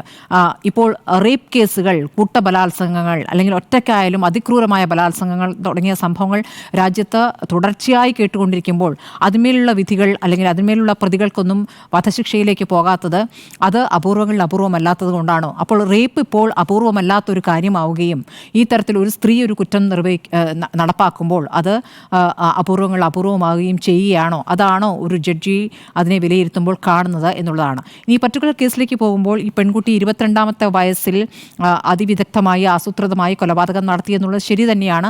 അതിൻ്റെ നാൾവഴികൾ പരിശോധിക്കുമ്പോൾ നമ്മൾ ഞെട്ടിപ്പോകുന്നതാണ്. കാരണം ഇത്തരം എൻ്റെ ചർച്ചയിൽ പങ്കെടുത്ത സൈക്കാട്രിസ്റ്റിനെ പറയുന്നുണ്ട്, ചില ക്രിമിനലുകൾ ഈ രൂപത്തിലാണ്. ഭയങ്കര ആത്മവിശ്വാസമായിരിക്കും, അവർ പഠനത്തിൽ വളരെ മികച്ചവരായിരിക്കും. അതിലുള്ള ആത്മവിശ്വാസം, ആ പഠനത്തിലുള്ള കഴിവുമൊക്കെ കാര്യങ്ങളെ മാനിപ്പുലേറ്റ് ചെയ്യാനും അല്ലെങ്കിൽ തങ്ങൾക്ക് മുന്നിൽ വരുന്ന തടസ്സങ്ങളെ തട്ടിമാറ്റുന്നതിൽ ഒരു കുറ്റബോധവും ഉണ്ടാകാത്തവരായിരിക്കും. അവർക്ക് അതുകൊണ്ടാണ് ഇപ്പോൾ ഈ ശിക്ഷാവിധിക്ക് ശേഷവും അവർ കരയുന്നില്ല. അവരുടെ പ്രതികരണം വളരെ നിർവികാരമായി നിൽക്കുന്നു. അത് കോടതിക്കകത്തായാലും പുറത്തായാലും. നമ്മുടെ പ്രതിനിധി തന്നെ പ്രസാദനെ ആവർത്തിച്ച് ഗ്രീഷ്മ പറയാനുണ്ടോ ചോദിക്കുമ്പോൾ ഒന്നും പറയുന്നില്ലല്ലോ അവർ. അപ്പോൾ അങ്ങനെ ഒരു കുറ്റബോധം അവർക്കില്ല. അങ്ങനെ നോക്കുമ്പോൾ ഈ കേസുമായി ബന്ധപ്പെട്ട് നമ്മൾ കേരളത്തെ സംബന്ധിച്ച് ഈ ഇത്ര ചെറിയ പ്രായത്തിലൊരു പെൺകുട്ടി ഇങ്ങനെ ഒരു കൃത്യം നിർവഹിച്ചോ എന്നൊരു അന്താളിപ്പുണ്ട്. അപ്പോൾ അങ്ങനെ നോക്കുമ്പോൾ അത് റെയറാണ്. പക്ഷേ കുറ്റകൃത്യങ്ങളുടെ കണക്ക് നോക്കുമ്പോൾ അങ്ങനെയാണോ, അങ്ങനെ വിധിക്കുന്നതിലേക്ക് എത്തിക്കാമോ? 22 വയസ്സിൽ ഒരു പെൺകുട്ടി അത് ചെയ്യുമ്പോൾ പിന്നീട് അതിൽ നിന്ന് പുറത്തു വരാനുള്ള സാധ്യതകളുണ്ടോ എന്ന് കോടതി പരിശോധിച്ചു എന്നുള്ളതാണ്. ഈ കേസിൽ നമ്മൾ പുറത്തേക്ക് കടന്ന് ഇത് പൊതുബോധത്തിനനുസരിച്ച് കാര്യങ്ങൾ എത്തുന്നുണ്ടോ എന്നൊരു സംശയം കൂടിയുണ്ട്. കാരണം നമ്മൾ ഈ കേസ് വന്ന ഘട്ടത്തിൽ ഇങ്ങനെ കഷായം കൊടുത്ത് അതിനു മുമ്പൊരു ജ്യൂസ് ചലഞ്ച്, അതിൻ്റെ ദൃശ്യങ്ങളടക്കം കണ്ടതുകൊണ്ടാണ് നമ്മളെല്ലാം ഞെട്ടുന്നത്. അങ്ങനെ ഒരു ആസൂത്രിതമായി ഒരു തവണ ഒരു ശ്രമം നടത്തുന്നു, അതിൽ പരാജയപ്പെടുമ്പോൾ അടുത്ത ശ്രമത്തിലേക്ക് പോകുന്നു. അതുകൊണ്ടാണ് കേരളം അത് ചർച്ച ചെയ്യുകയും ചെയ്തത്. അപ്പോൾ അങ്ങനെ ഈ കേസുമായി ബന്ധപ്പെട്ട് ആ പ്രതിക്ക് പരമാവധി ശിക്ഷ നൽകണം എന്ന് കേരളം ഒന്നാകെ ആഗ്രഹിച്ചിരുന്നു. അങ്ങനെ കേരളത്തിലെ മുഴുവൻ ജനങ്ങളും അങ്ങനെ ഒന്നാകെ ആഗ്രഹിക്കുന്നതിലേക്ക് കോടതി എത്തുകയാണോ ചെയ്തിട്ടുള്ളത് എന്നൊരു സംശയം ഒരു വശത്ത് ഉയരുന്നുണ്ട്. അത്തരം ചർച്ചകൾ ഒരു വശത്ത് നടക്കുന്നുണ്ട്. ചർച്ചകൾ ഏത് തരത്തിലായാലും അതിനെ നല്ല സ്വഭാവത്തിൽ ആ ചർച്ചകളെ കാണേണ്ടതുണ്ട്. കാരണം ആർജിക്കർ വിധി ഇവിടെ വരുമ്പോൾ അത് അതിക്രൂരമായ ബലാത്സംഗമാകുമ്പോൾ ആ ബലാത്സംഗ കുറ്റത്തിൽ പെട്ടിരിക്കുന്ന ആൾക്ക് ജീവപര്യന്തമാണ് കോടതി വിധിച്ചിരിക്കുന്നത്. ആ പ്രതി ഇന്നിപ്പോൾ ശിക്ഷ വിധിക്കുന്ന സമയവും പറയുന്നത് ഞാനല്ല കുറ്റവാളി എന്ന് പറയുന്നു. അതിന് യഥാർത്ഥ കുറ്റവാളികൾ പുറത്ത് നടക്കുകയാണ് എന്ന് പറയുന്നു. അപ്പോൾ അയാളിൽ നിന്ന് ഈടാക്കുന്ന 50,000 രൂപയും സ്റ്റേറ്റ് നൽകേണ്ട 17 ലക്ഷം രൂപയും കോടതി ഉത്തരവിട്ടതാണ്. അതൊന്നും വേണ്ട എന്ന കുടുംബം പറയുകയാണ്. അവരെ സംബന്ധിച്ച് നീതി ലഭ്യമായിട്ടില്ല. CBIയുടെ അന്വേഷണം ശരിയായ രീതിയിലല്ല എന്ന് പറയുന്നു. നമ്മൾ ഇപ്പോൾ നിർഭയയ്ക്ക് ശേഷമാണല്ലോ ഈ ബലാത്സംഗങ്ങളെക്കുറിച്ചൊക്കെ വലിയ രീതിയിലുള്ള ചർച്ചയിലേക്കും അല്ലെങ്കിൽ സമൂഹം ഒന്നാകെ പ്രതികരിക്കുന്ന രൂപത്തിലേക്കൊക്കെ വന്നിട്ടുള്ളത്. നിർഭയ കേസിന് ശേഷം ഇനി ഇങ്ങനെ ഒരു ക്രൂരത സംഭവിക്കില്ല എന്ന് നമ്മൾ പ്രതീക്ഷിച്ചു. അത്ര ക്രൂരമായിരുന്നു ആ ബലാത്സംഗം. അതിൽ കുറ്റവാളികളും ഉണ്ടായിരുന്നു. അപ്പോൾ അതിലൊക്കെ എന്താണ് പാഠം? അതിൽ വന്ന ശിക്ഷ, അതിൽ കുറ്റവാളിയെ മാറ്റി നിർത്തുമ്പോഴുള്ള സമൂഹത്തിന് നൽകുന്ന സന്ദേശം, അയാൾ എങ്ങനെ ആ കുറ്റകൃത്യത്തിൽ ജീവിതത്തിലേക്ക് വന്നു എന്നുള്ള പാഠം, ഇതൊക്കെ എത്രത്തോളം പഠിക്കുന്നുണ്ട്, അല്ലെങ്കിൽ പിന്നീട് നടക്കുന്ന ക്രൈമുകൾ അതിൻ്റെ എണ്ണം കുറയാൻ എത്രത്തോളം സഹായിക്കുന്നുണ്ടോ എന്ന ചോദ്യം വരുമ്പോൾ ഒട്ടും സഹായിക്കുന്നില്ല എന്നുള്ളത് തന്നെയാണ്. അപ്പോൾ നമ്മൾ സൗദി അറേബ്യയിലും മറ്റ് പല രാജ്യങ്ങളിൽ നടക്കുന്ന ശിക്ഷകൾ, അതിക്രൂരമായ ശിക്ഷകൾ നൽകുന്നുണ്ട്. അപ്പോൾ ആ ശിക്ഷ വേണം എന്ന രൂപത്തിലുള്ള ചർച്ചയും ഒരു വശത്ത് നടക്കുന്നുണ്ട്. പക്ഷേ നമ്മളിപ്പോൾ എന്നും കേട്ടുകൊണ്ടിരിക്കുന്നത് അമ്മയെ കൊല്ലുന്ന മകൻ, അച്ഛനെ കൊല്ലുന്ന മകൻ, ലഹരിക്കടിമയായി കൊലപാതകം നടത്തുന്നത്, എന്നെ ജനിപ്പിച്ചതിനാണ് ഞാൻ കൊന്നതെന്നാണ് കഴിഞ്ഞ ദിവസം കോഴിക്കോട് താമരശ്ശേരിയിൽ ഉമ്മയെ തലക്കടിച്ച് കൊന്ന മകൻ പറയുന്നത്. അപ്പോൾ ഈ കൊലപാതകത്തിന് ശേഷവും ലഹരി ഇറങ്ങിയ ശേഷവും ആ കൊലപാതകത്തിൽ ഒരു കുറ്റബോധവും ഇല്ലാത്ത ഒരു ഒരു ഒരു ഒരു കൂട്ടർ ഉണ്ടാകുന്നുണ്ട്, അല്ലെങ്കിൽ അത്തരത്തിലുള്ള സമൂഹം വലിയ രീതിയിൽ എണ്ണത്തിൽ ഉയരുന്നുണ്ട് എന്നുള്ളതാണ്. അപ്പോൾ അതിലൊക്കെ ഒരു പാഠം നൽകാൻ അല്ലെങ്കിൽ അതിൽ നിന്ന് പിന്തിരിപ്പിക്കാനുള്ള എന്ത് നടപടികൾ ഉണ്ടാകുന്നു? കോടതികളിൽ ആത്യന്തികമായി നീതി നടപ്പാക്കുന്നതിനൊപ്പം ഇനി ഇത്തരത്തിൽ സംഭവിക്കാതിരിക്കാനുള്ള ഒരു മുൻകരുതലും അല്ലെങ്കിൽ അത്തരത്തിലുള്ള സന്ദേശം നൽകുന്ന കാര്യങ്ങളിലേക്ക് കൂടി പോകേണ്ടതുണ്ട്. അങ്ങനെ ഒരു സന്ദേശം ഈ വിധി നൽകുന്നുണ്ടോ എന്നുള്ളത് സംശയമാണ്. ഇനി ഈ പെൺകുട്ടിയുടേതായി പുറത്തു വന്നിരിക്കുന്ന പ്രതിഭാഗത്തിൻ്റെതായി പറഞ്ഞിരിക്കുന്ന വാദങ്ങൾ തെളിയിക്കാൻ അവർക്കായിട്ടില്ല. അപ്പുറത്ത് ഒരുപാട് തെളിവുകൾ വന്നിരിക്കുന്നു. ഒരു വിഷം നൽകി പതുക്കെ കൊല്ലാനുള്ള വഴിയാണ് പഠിച്ചത്. അതായത് ഒറ്റയടിക്ക് മരിക്കരുത്, പതുക്കെ കൊല്ലാനുള്ള മാർഗം എന്ത് എന്ന് കൃത്യമായി ഗൂഗിളിൽ അതെ പതുക്കെ കൊല്ലുക എന്നുള്ളതാണ് അവർ ഉദ്ദേശിച്ചത്. അപ്പോൾ അതിന് ഗൂഗിൾ സെർച്ച് നടത്തിയതടക്കം കണ്ടുപിടിക്കുകയാണ്. അപ്പോൾ പതുക്കെ തന്നെയാണ് 11 ദിവസം കിടക്കുന്നു. ഓരോ അവയവങ്ങളായി വൃക്കയും ശ്വാസകോശവും ഒക്കെ ദ്രവിക്കുന്ന രൂപത്തിലേക്ക്, അഴുകുന്ന രൂപത്തിലേക്ക് ഒരുപാട് വേദന സഹിച്ചിട്ടാണ് ഷാരോൺ മരിച്ചിട്ടുള്ളത്. അപ്പോൾ അതുകൊണ്ടാണ് ആ അമ്മയും അച്ഛനും ഒന്നും ഒരു തരത്തിലും ശിക്ഷ കുറയരുത് എന്ന് ആവശ്യപ്പെടുകയും ചെയ്തിരിക്കുന്നത്. നഷ്ടപ്പെടാനുള്ളത് അവർക്ക് നഷ്ടപ്പെട്ട് കഴിഞ്ഞു. പക്ഷേ ഇത്തരം കുറ്റവാളികളെ എങ്ങനെ തിരിച്ചറിയും എന്നുള്ളൊരു ചോദ്യം കൂടിയുണ്ട്. ആ കുടുംബത്തിൽ നിന്നും പലരുടെയും അവരുടെ ഷാരോണിൻ്റെ ബന്ധുക്കൾ, ബ്രദറായാലും കസിനായാലും പ്രതികരിക്കുമ്പോൾ ഒരു തരത്തിലുള്ള സൂചനയും നൽകിയിട്ടില്ല. അതായത് ഇവർക്കിടയിൽ ബന്ധം മോശമാകുന്നു എന്നുള്ളൊരു സൂചനയും നൽകിയിട്ടില്ല എന്ന് പറയുന്നു. അപ്പോൾ ഇതെങ്ങനെയാണ് ഇത്തരം കാര്യങ്ങൾ നടപ്പാകാതിരിക്കാൻ സമൂഹത്തിൽ അവരോട് ബന്ധമുള്ളവർക്ക് ഇടപെടാനാവുക എന്നൊരു ചോദ്യം കൂടിയുണ്ടല്ലോ. ഒരു ബന്ധത്തിൽ തുടരാൻ ആഗ്രഹമില്ലെങ്കിൽ ആ ബന്ധം ഒഴിവാക്കി പോകാം. അത് ഇരുകൂട്ടർക്കും സ്വീകാര്യമായ തീരുമാനത്തിലൂടെ അത് പോകാം. പക്ഷേ നമ്മൾ പല ദിവസങ്ങളിലും പ്രണയപ്പക, അതൊരു നല്ല പ്രയോഗമല്ല, പക്ഷേ പ്രണയപ്പക എന്ന തലക്കെട്ടോടുകൂടി എത്ര തവണ വാർത്തകൾ പോയിട്ടുണ്ട്. അതായത് താല്പര്യമുള്ള പെൺകുട്ടിയുടെ പിന്നാലെ പോകുന്നു, അവർക്ക് താല്പര്യമില്ല എന്ന് പറയുമ്പോൾ ഒന്നുകിൽ ആസിഡ് ഒഴിച്ച് അല്ലെങ്കിൽ ക്രൂരമായ കൊലപാതകം, ഈ തരത്തിലുള്ള ഒരുപാട് കഥകൾ കേൾക്കുന്നു. ആ തരത്തിലുള്ള അതിൽ അല്ലെങ്കിൽ ആ കാറ്റഗറിയിൽ പെടുത്താവുന്ന ഒരു കാര്യമാണിത്. ഇത് പരസ്പരം പറഞ്ഞ് പിരിയാമായിരുന്ന ഒരു കാര്യത്തിൽ ഒരു കൊലപാതകത്തിലേക്ക് അവരെന്തിനു പോയി?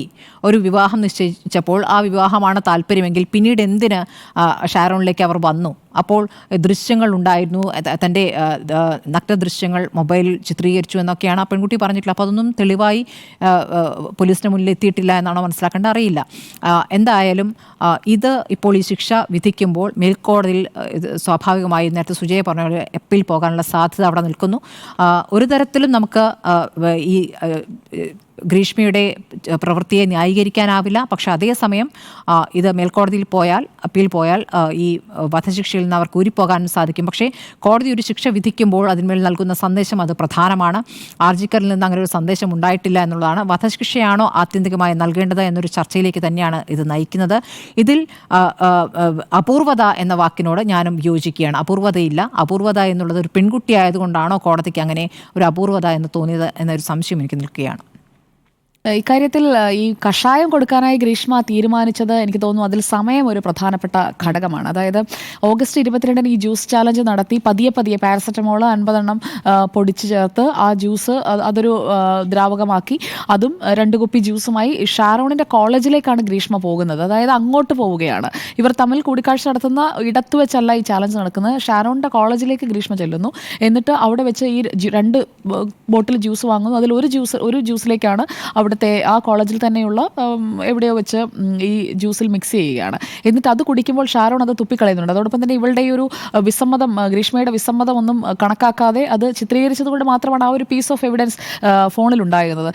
എനിക്ക് തോന്നുന്നു ഷാരോണിന് ഏതൊക്കെയോ ഘട്ടങ്ങളിൽ ഗ്രീഷ്മയിൽ ഒരു സംശയം അല്ലെങ്കിൽ ഗ്രീഷ്മ വിട്ടുപോകും എന്നുള്ള ഒരു ഭയം, ആശങ്ക അത് ഷാരോണിനും ഉണ്ടാകാനുള്ളൊരു സാധ്യത തള്ളിക്കളയാൻ കഴിയില്ല. ഒരുപക്ഷെ കേസിൻ്റെ അടുത്ത ഘട്ടത്തിലേക്ക് മേൽക്കോടതികളിലേക്ക് പോകുമ്പോൾ ഗ്രീഷ്മയുടെ ഭാഗത്തു നിന്ന്, പ്രതിഭാഗത്തു നിന്ന് ഗ്രീഷ്മയുടെ ഫോണിലെ ചാറ്റുകളും വീഡിയോസും എല്ലാം ഗ്രീഷ്മ തന്നെ റിട്രൈവ് ചെയ്തെടുക്കാൻ പറ്റാത്ത തരത്തിൽ ഡിലീറ്റ് ചെയ്തു. അതായത് ഷാരോൺ ഈ അവശനായി കിടക്കുന്ന വേളയിൽ തന്നെ അതെല്ലാം ഡിലീറ്റ് ചെയ്തതാണ്. അതെല്ലാം ഗൂഗിൾ നോക്കി സെർച്ച് ചെയ്ത് എങ്ങനെയാണ് ചെയ്യേണ്ടതെന്നൊക്കെ മനസ്സിലാക്കി അങ്ങനെ ചെയ്യുകയാണ് ഗ്രീഷ്മ ചെയ്തിരിക്കുന്നതെന്നാണ് ഞാൻ മനസ്സിലാക്കിയത്. അപ്പോൾ അക്കാര്യത്തിൽ ഗ്രീഷ്മയുടെ ഫോണിലേക്ക് ഷാരോൺ അയച്ചു കൊടുത്ത വീഡിയോസും അതുപോലെ തന്നെ ഫോട്ടോസും അങ്ങനെയുള്ള കാര്യങ്ങളൊക്കെ ഗ്രീഷ്മയുടെ ഫോണിലും ഉണ്ടാകും. അടുത്ത ഘട്ടത്തിലേക്ക് പോകുമ്പോൾ ഒരുപക്ഷെ ഇതൊക്കെ ആയിരിക്കാം അവർ പീസ് ഓഫ് എവിഡൻസായി മുന്നോട്ട് കൊണ്ടുപോകാൻ പോകുന്നത്. ഈ സാഹചര്യ തെളിവുകളാണ് ഇപ്പോൾ പ്രതിക്ക് എതിരെ പ്രോസിക്യൂഷന് നിരത്താൻ കഴിഞ്ഞത്. പ്രതിഭാഗത്തിന്റെ ഭാഗത്തു നിന്ന് ആ രീതിയിലുള്ള തെളിവ് നിരത്തൽ മേൽക്കോടതിയിൽ എത്തുമ്പോൾ ഉണ്ടാകാനുള്ള ഒരു സാധ്യതയും തള്ളിക്കളയാൻ കഴിയില്ല. കാരണം ഈ പെൺകുട്ടിയോട് ഇവർ ഇതിന് നിർബന്ധിതമാകുന്ന തരത്തിലുള്ള പല സമ്മർദ്ദങ്ങളും ഷാരോണിൻ്റെ ഭാഗത്തു നിന്നുണ്ടായി എന്ന് പറയുന്നുണ്ട്. ഷാരോണിൻ്റെ കുടുംബം തന്നെ സമ്മതിക്കുന്ന മറ്റൊരു കാര്യമുണ്ട്, ഗ്രീഷ്മ ഇറങ്ങി വരാൻ തയ്യാറായിരുന്നു. അതായത് ഈ വിവാഹ നിശ്ചയത്തെക്കുറിച്ചൊന്നും പറഞ്ഞിരുന്നില്ല എന്ന് മാത്രമല്ല, നവംബറിൽ ഷാരോണിനൊപ്പം ഇറങ്ങിച്ചെല്ലാമെന്ന് വാക്ക് കൊടുത്തിരുന്നു ഗ്രീഷ്മ. ഒക്ടോബറിലാണ് ഈ കൊലപാതകം നടക്കുന്നത്. അപ്പോൾ അവസാനത്തെ പിടിവള്ളി എന്ന രീതിയിലാണ് ഗ്രീഷ്മ ഇത് ചെയ്തതെന്നുള്ളത് വ്യക്തമാണ്. അല്ലെങ്കിൽ നവംബറിൽ ഇറങ്ങിച്ചെല്ലണം. അല്ലെ, വിവാഹ നിശ്ചയം അറിയിച്ചു, എന്നിട്ട് ഒരു മാസം ഇവർ തമ്മിൽ പരസ്പരം മിണ്ടാത്ത രീതിയിൽ അവർ അകന്നു പോയിരുന്നു. പിന്നീട് വീണ്ടും ഗ്രീഷ്മ എത്തി എന്നുള്ളതാണ് ഈ ബന്ധു പറയുന്നത്. അപ്പോൾ എത്തുന്നത് എന്തിനായിരിക്കും എന്നുള്ള ചോദ്യം. നവംബറിൽ ഇറങ്ങി വരാമെന്ന് വാക്കും കൊടുക്കുന്നു. കുടുംബത്തിനടക്കം അറിയാം ഗ്രീഷ്മ ഇറങ്ങി വരും. അപ്പോൾ ഗ്രീഷ്മയെ ആരും സംശയിക്കില്ല. അപ്പോൾ അതിവിദഗ്ധമായി തന്നെയാണ് ഇറങ്ങി വരാമെന്ന് വാക്ക് കൊടുക്കുന്നു. അതുപോലെ തന്നെ ഷാരോണിനോട് വീട്ടിലേക്ക് കാണാൻ വരാനല്ല, ലൈംഗിക ബന്ധത്തിനായി വരൂ എന്ന് പറഞ്ഞുകൊണ്ടുള്ള ചാറ്റ് നടത്തിയാണ് വീട്ടിലേക്ക് വിളിച്ചു വരുത്തുന്നത്. അപ്പോൾ അത്രയും ആസൂത്രിതമായിരുന്നു. അതായത് ഇത്തവണ തീർക്കണം എന്ന് ഗ്രീഷ്മ തീരുമാനിച്ച് തന്നെയാണ് വിളിച്ചു വരുത്തിയത് എന്നുള്ളത് വ്യക്തമാണ്. ഈ കളനാശിനി കുടിച്ചാൽ, ഈ കളനാശിനി കലർത്തിയ കഷായം കുടിച്ചാൽ ഇന്ന കാര്യങ്ങൾ ആന്തരികാവയവങ്ങൾക്ക് സംഭവിക്കും, താൻ പിടിക്കപ്പെടാത്ത രീതിയിൽ ഇത് എക്സിക്യൂട്ട് ചെയ്യാൻ പറ്റും എന്ന് ബുദ്ധിമതിയായ ഗ്രീഷ്മ മനസ്സിലാക്കിയിരുന്നു. അവർ വളരെ സ്റ്റുഡിയസ് ആയിട്ടുള്ള ഒരാളാണെന്നാണ് പറയുന്നത്. പക്ഷേ ബുദ്ധി പ്രവർത്തിച്ചത് ഈ നെഗറ്റീവ് രീതിയിലാണ്. അപ്പോൾ നേരത്തെ സൂചിപ്പിച്ചതുപോലെ പ്രണയത്തിൽ ഒരിക്കലും പകയുണ്ടാകില്ല. ഒരാളെ ആത്മാർത്ഥമായി പ്രണയിക്കുകയാണ് എന്നുണ്ടെങ്കിൽ ആ പ്രണയത്തിൽ ഒരിക്കലും കൊന്നുകളയാൻ കഴിയില്ല. ആ പക 22 വയസ്സല്ലേ ആയിട്ടുള്ളൂ. 22 വയസ്സിന്റെ പക്വത പ്രതീക്ഷിച്ചാൽ മതി. അതിൽ കൂടുതലൊരു പക്വത. കാരണം ഇത് വീട്ടിലേക്ക് വിളിച്ചു വരുത്തി ഇത് കൊടുത്ത് എന്തെങ്കിലും സംഭവിച്ചു പോയാൽ മരണം സംഭവിക്കുമ്പോൾ അത് എൻ്റെ വീട്ടിലേക്ക് തിരിച്ചെത്തും എന്നുള്ള പോലും ആലോചിക്കാതെ അങ്ങനെ ഒരു സംവിധാനം ചെയ്തിട്ടുണ്ടെങ്കിൽ അതിൻ്റെ ഒരു പക്വതയിൽ ഉണ്ടാവാൻ പിടിക്കപ്പെടുമെന്നുള്ള ഭയം ഉണ്ടാവില്ലേ? പിടിക്കപ്പെടുമെന്നുള്ളതല്ല, പിടിക്കാതെ ഞാൻ പറയാം. 22 വയസ്സല്ലേ ആയിട്ടുള്ളൂ. അപ്പോൾ അതിന് പിടിക്കപ്പെടുമെന്നുള്ളതിനേക്കാൾ വിദ്യാഭ്യാസം ഉണ്ടാവാനും ഫസ്റ്റ് റാങ്ക് കൂടി ഒരു പാസ്സായി എന്നുള്ളതിനേക്കാൾ അപ്പുറം ഇത് പിന്നെ അത്രയും വലിയ രീതിയിൽ ഒരു പക്വതയോട് ചിന്തിച്ചിട്ടുണ്ടോ എന്നുള്ള കാര്യത്തിൽ നവംബറിൽ ഇറങ്ങി വരാമെന്ന് ഇവർ വാക്ക് കൊടുക്കുന്നുണ്ട്. അപ്പോൾ അതിന് മുൻപ് ഇത് തീർത്തില്ല എന്നുണ്ടെങ്കിൽ ഇവർക്ക് പോകാൻ താല്പര്യം ഉണ്ടാവില്ല, ഇവർ പോകാൻ ഉദ്ദേശിച്ചിട്ടും ഉണ്ടാവില്ല. ഇവർക്ക് ആ വിവാഹ നിശ്ചയം കഴിഞ്ഞ സൈനികരുമായുള്ള വിവാഹത്തിനാണ് താല്പര്യം എന്നുള്ളതാണ് ഇവരുടെ ആക്ഷനിൽ നിന്ന് നമ്മൾ മനസ്സിലാക്കേണ്ടത്. ഷാരോണിനെ അവർക്ക് ഒഴിവാക്കാനും പറ്റുന്നില്ല. അപ്പോൾ ഒഴിവാക്കാൻ കണ്ടെത്തിയ അവസാനത്തെ മാർഗമാണ് കൊന്നൊഴിവാക്കുക എന്നുള്ളത്. പറഞ്ഞിട്ടുണ്ടാകാം ഒരു പക്ഷേ ഈ ബന്ധം അവസാനിപ്പിക്കുന്നതിനെ പറ്റിയൊക്കെയുള്ള ചർച്ചകൾ അവർക്കിടയിൽ ഈ വിവാഹ നിശ്ചയം നടന്ന വേളയിലൊക്കെ ഉണ്ടായിട്ടുണ്ടാകാം. വീണ്ടും അവർ തിരിച്ച് ഈ ബന്ധത്തിലേക്ക് വരുന്നത് രണ്ടുപേർക്കും അത് അവസാനിപ്പിക്കാൻ കഴിയാത്ത ഒരു ഘട്ടത്തിലായിരിക്കാം. അപ്പോൾ പിന്നെ ഗ്രീഷ്മയ്ക്ക് ഈ വിവാഹത്തിനായി, അതായത് സൈനികരുമായി നിശ്ചയിച്ച് വിവാഹത്തിലേക്ക് പോകണമെന്നുണ്ടെങ്കിൽ കൊലപാതകം മാത്രമായിരുന്നു മുന്നിലുള്ള വഴി. അതവർ ചെയ്യുന്നു. പക്ഷേ അത് എന്തിനാ കൊലയിലേക്ക് പോയി? ഷാരോണിനെ കൊല്ലാതെ വിട്ടുകൂടായിരുന്നു എന്നൊരു ചോദ്യം ഇവിടെ നിൽക്കുന്നുണ്ട്. അതുകൊണ്ട് തന്നെയാണ് ഇത് പൊതുബോധത്തെ തൃപ്തിപ്പെടുത്തുന്ന ഒരു വിധിയായി വരുന്നത്. കാരണം പൊതുബോധം എപ്പോഴും ഒരു കൊലപാതകം നടക്കുമ്പോൾ ആ കൊല ചെയ്തയാൾ അയാൾ ശിക്ഷിക്കപ്പെടണമെന്നേ ജനങ്ങൾ ചിന്തിക്കുകയുള്ളൂ. മനസാക്ഷിയുള്ള എല്ലാവരും. 23 വയസ്സല്ലേ ഉള്ളൂ. ആ കുടുംബത്തിന്റെ ഇതിൻ്റെ അകത്ത് ഗ്രീഷ്മയ്ക്ക് അനുകൂലമായ തെളിവുകളെല്ലാം നശിപ്പിച്ചിട്ടുണ്ടാവാൻ വഴിയുണ്ട്. കാരണം ഈ 11 ദിവസം ഹോസ്പിറ്റലിൽ നടത്തുമ്പോൾ ഇവരെ കുറിച്ച് അന്വേഷിക്കുമ്പോഴും എല്ലാം ഈ അന്വേഷണം എൻ്റെ അടുത്തേക്ക് എത്തിയാലോ എന്ന് വിചാരിച്ചിട്ട് എല്ലാവിധ തെളിവുകളും നശിപ്പിച്ചു. അതായിരിക്കും ഒരു തെളിവും ഇവരുടെ കയ്യിലില്ല. കാരണം ഇത്രയും നാളത്തെ ഇവർ തമ്മിലൊരു ബന്ധം ഉണ്ടെങ്കിൽ ആ ബന്ധത്തിന് അടിസ്ഥാനമായ തെളിവുകളെല്ലാം ഈ ഷാരോണിന്റെ കയ്യിലുള്ളത് പോലെ തന്നെ ഗ്രീഷ്മയുടെ കയ്യിൽ ഉണ്ടായിരുന്നു. പറഞ്ഞു സർ, ഫോണിലെ ഡാറ്റ എല്ലാം ഗ്രീഷ്മ തന്നെ നശിപ്പിച്ചു. അതെ അതാണ്.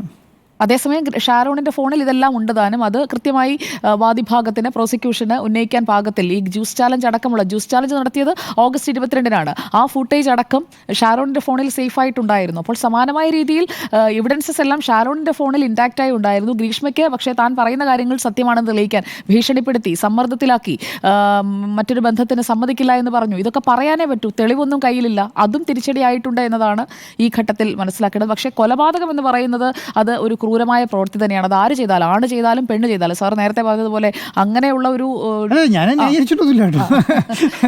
ഞാൻ പറഞ്ഞത് എന്താണെന്ന് പറഞ്ഞിട്ടുണ്ടെങ്കിൽ ഇതുപോലെയുള്ള കൊലപാതകങ്ങൾ നാട്ടിൽ അപൂർവം എന്ന് പറയുന്നതിനകത്ത് ഒരു ലോജിക്കില്ല എന്നതാണ്.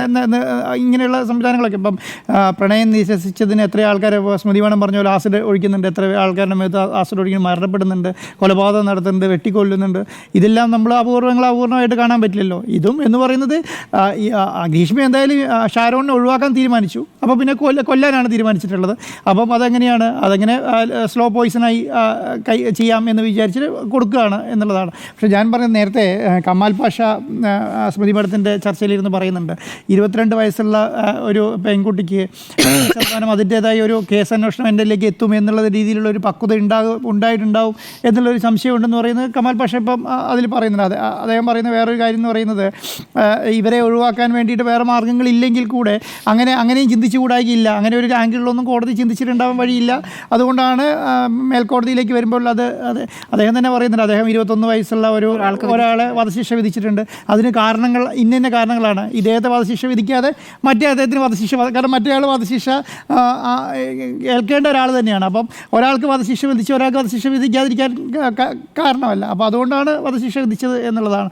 അപ്പം അല്ല, ഈ സുപ്രീം കോടതി ഗൈഡ് ലൈൻസ് ഒന്നും ഇതിനകത്ത് കാര്യമായി പാലിക്കപ്പെട്ടിട്ടുണ്ട് എന്ന് ഞാൻ വിശ്വസിക്കുന്നു. കാരണം ഈ എത്രയും പ്രായം പരിഗണിക്കണം. പിന്നെ സ്ത്രീ എന്ന പരിഗണനയുണ്ട്, കാരണം എല്ലായിടത്തും നമ്മൾ സ്ത്രീ എന്ന പരിഗണന കൊടുക്കുന്നുണ്ട്. അതും ഇക്കാര്യത്തിനകത്ത് വലുതായിട്ട് തന്നെ പരിഗണിക്കേണ്ടതെന്നുള്ളതാണ്. അതുകൊണ്ട് ഞാൻ പറഞ്ഞത് ഇത്ര മാത്രമേ ഉള്ളൂ. ഞാൻ പറയുന്നത് അപൂർവമായ കേസ് എന്നുള്ള രീതിയിൽ ഇതിനെ പരിഗണിക്കാൻ പാടില്ല എന്നുള്ളതുകൊണ്ടാണ് ഞാനിത് അങ്ങനെ പറയാൻ കാരണം.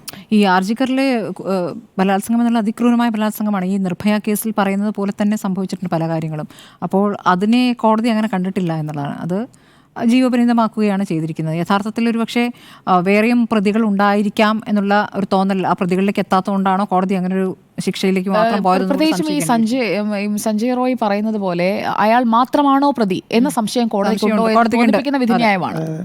അതുകൊണ്ടാണ്, അല്ലെങ്കിൽ അത് എനിക്ക് തോന്നുന്നു അത് ഇന്ത്യ മുഴുവൻ ചർച്ച ചെയ്ത വിഷയമല്ലേ. ആ ചർച്ച ചെയ്ത വിഷയത്തിനകത്ത് അതിനനുസരിച്ചൊരു വിധി വന്നേനെ. കാരണം അതിന് കുടുംബം CBI കുറ്റം പറയുന്നുണ്ടല്ലോ. CBI അത് കറക്റ്റായിട്ട് അന്വേഷിച്ചിട്ടില്ല, അതിനനുസരിച്ചുള്ളൊരു നടപടി സ്വീകരിച്ചിട്ടില്ല. ഏത് ഘട്ടത്തിലാണ് പോയത്? ഒരുപാട് കഴിഞ്ഞിട്ടാണല്ലോ പോയത് അതിലേക്കൊക്കെ. അപ്പോൾ ഇത് കുറ്റവാളികൾക്കുള്ള കഷായം എന്ന് ചോദിച്ചാലല്ല, കുറ്റവാളിക്കുള്ള കഷായമാണ്. പക്ഷേ ഈ വിധി, ഞാനിപ്പം ഒരു ഉദാഹരണം പറയാം. ഈ വിധി മേൽക്കോടതിയിൽ പോയി ഇത് ജീവപര്യന്തമായി ഇത് ചർച്ച ചെയ്ത പോലെ തന്നെ ഇത് ചർച്ച ചെയ്യും.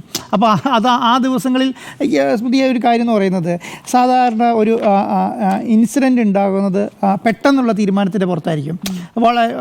വളരെ ചുരുക്കം മാത്രമാണ് പ്ലാൻ ചെയ്ത് ഒരാളെ കൊല്ലണം എന്ന് തീരുമാനിക്കുക. ഇപ്പം നമ്മൾ പറഞ്ഞിട്ടില്ലേ, തലക്കടിച്ചു കൊല്ലുക എന്ന് പറയുന്നത് പെട്ടെന്ന് വരുന്ന ദേഷ്യത്തിന് മേലെ നമ്മൾ കൊലപാതകത്തിന് മുന്നോട്ട് ഇറങ്ങിത്തിരിക്കും. അങ്ങനെയുള്ള പെട്ടെന്നായിട്ട് തീരുമാനങ്ങൾ പെട്ടെന്ന് അങ്ങനെ എടുത്തു പോകും. പക്ഷേ എന്ന് പറയുന്നത് ഭയങ്കര പ്ലാൻഡായി ഒരു മാസവും 2 മാസവും 3 മാസവും എടുക്കുന്നു. ഞാൻ നവംബറിനുള്ളിൽ ഞാൻ വീട്ടിൽ ഇറങ്ങി, അപ്പം നവംബർ വരെ സമയമുണ്ട്. അതുകൊണ്ടാണ് ഞാൻ നവംബറിൽ ഇറങ്ങി വരാം എന്ന് പറയുന്നത്. നവംബർ വരെ സമയമുണ്ട്. അപ്പോൾ അതുവരെ നമുക്ക് എങ്ങനെ മുന്നോട്ട് കൊണ്ടുപോകാൻ പറ്റും എന്ന് പറഞ്ഞാൽ അതിനനുസരിച്ച് പ്ലാൻ ഉണ്ടാക്കുക. ഗൂഗിളിൽ സെർച്ച് ചെയ്തിട്ട് എങ്ങനെ കൊല്ലണം തീരുമാനിക്കുക. ആദ്യം ജ്യൂസ് ചലഞ്ച് ഏറ്റെടുക്കുക. ജ്യൂസ് ചലഞ്ചിൽ ഗുളിക പൊടിച്ചിടുക. അത് പാരസെറ്റമോളാണ്. 50 പാരസെറ്റമോൾ കുടിച്ചിട്ട് അത് കുടിക്കുമ്പം ഷാരോണിന് തോന്നുകയാണ് ഇത് കുടിച്ചിട്ടുണ്ടെങ്കിൽ പിന്നെ എനിക്കറിയതിൽ വ്യത്യാസം വരുന്നു. അദ്ദേഹം തന്നെ വീഡിയോ ഷൂട്ട് ചെയ്യുന്നു എന്നുള്ളതൊക്കെ. അപ്പോൾ അത് കഴിഞ്ഞിട്ട് പിന്നെ നവംബർ വരെ സമയമുണ്ട്. അതിനുള്ളിൽ ഇത് നടപ്പിലാക്കിയാൽ മതി. പിന്നെ അത് ഗൂഗിളിൽ സെർച്ച് ചെയ്തിട്ട് ഇത് കീടനാശിനിയാക്കുക. അത് മനസ്സിലാക്കാതിരിക്കണമെങ്കിൽ കഷായമായിരിക്കണം. അപ്പോൾ കഷായത്തിലേക്ക് അപ്പം ഈ ആളെ എങ്ങനെയും എൻ്റെ അടുത്ത് എത്തിക്കണമല്ലോ. അപ്പം ലൈംഗിക ബന്ധത്തിൽ ഏർപ്പെടാം എന്ന് പറഞ്ഞിട്ട് വീട്ടിലേക്ക് വിളിച്ചു വരുത്തുന്നു. വീട്ടിലേക്ക് വിളിച്ചു വരുമ്പോൾ വാഹനമില്ല എന്ന് പറയുമ്പോൾ എങ്ങനെയെങ്കിലും ഏതെങ്കിലും ഒരു വണ്ടി എടുത്തിട്ട് വരാൻ പറയുന്നു. അപ്പോൾ ഏതെങ്കിലും ഒരു വണ്ടി എന്ന് പറയുമ്പോൾ ഒരു സുഹൃത്തിൻ്റെ ബൈക്ക് എടുത്തിട്ട് വരുന്നു. അതിനുശേഷം ഇത് ഞാൻ കുടിക്കുന്ന ഇതെന്താണെന്ന് ചോദിക്കുമ്പോൾ ഇത് ഞാൻ കുടിക്കുന്ന കഷായം എന്ന് പറയുന്നു. എന്നാൽ നിങ്ങൾ കുടിക്കുമെന്ന് പറഞ്ഞു. അങ്ങനെ ഒരു വലിയ രീതിയിലുള്ള ഒരു തിരക്കഥ ഈ പറഞ്ഞ സംവിധാനത്തിൻ്റെ പുറയിലുണ്ട്. ആ തിരക്കഥ അങ്ങനെ നടപ്പിലാക്കുക എന്നുള്ളതാണ് സത്യം പറഞ്ഞിട്ടുണ്ടെങ്കിൽ ഗ്രീഷ്മ ചെയ്തിട്ടുള്ളത് എന്നുള്ളതിനും ആർക്കും സംശയമില്ല. പക്ഷേ ഒരു കാര്യം എന്ന് പറയുന്നത്, നേരത്തെ നിങ്ങൾ പറഞ്ഞതുപോലെ തന്നെ ഈ തൂക്കുകയറും കൊണ്ട് എല്ലാം പൂർത്തിയായി എന്ന് വിചാരിക്കരുത്. കാരണം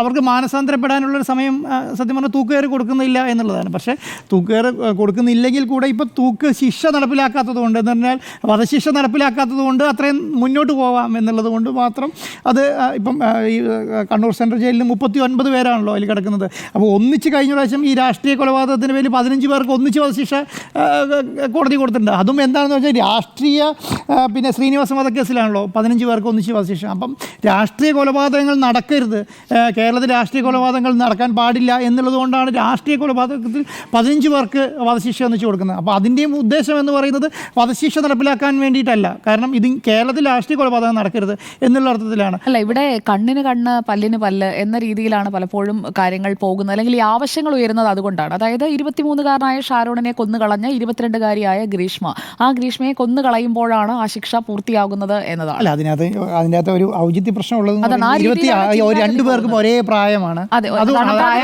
പ്രായം മരിച്ചയാളുടെ പ്രായം കൊന്നയാളുടെ പ്രായം ഒരാതാണ്. അപ്പോൾ മറ്റേയാളും കൊല്ലപ്പെടേണ്ട ആൾ തന്നെയാണ് എന്ന് ചിന്തിക്കുന്ന ഒരു ശൈലിയിലേക്ക്.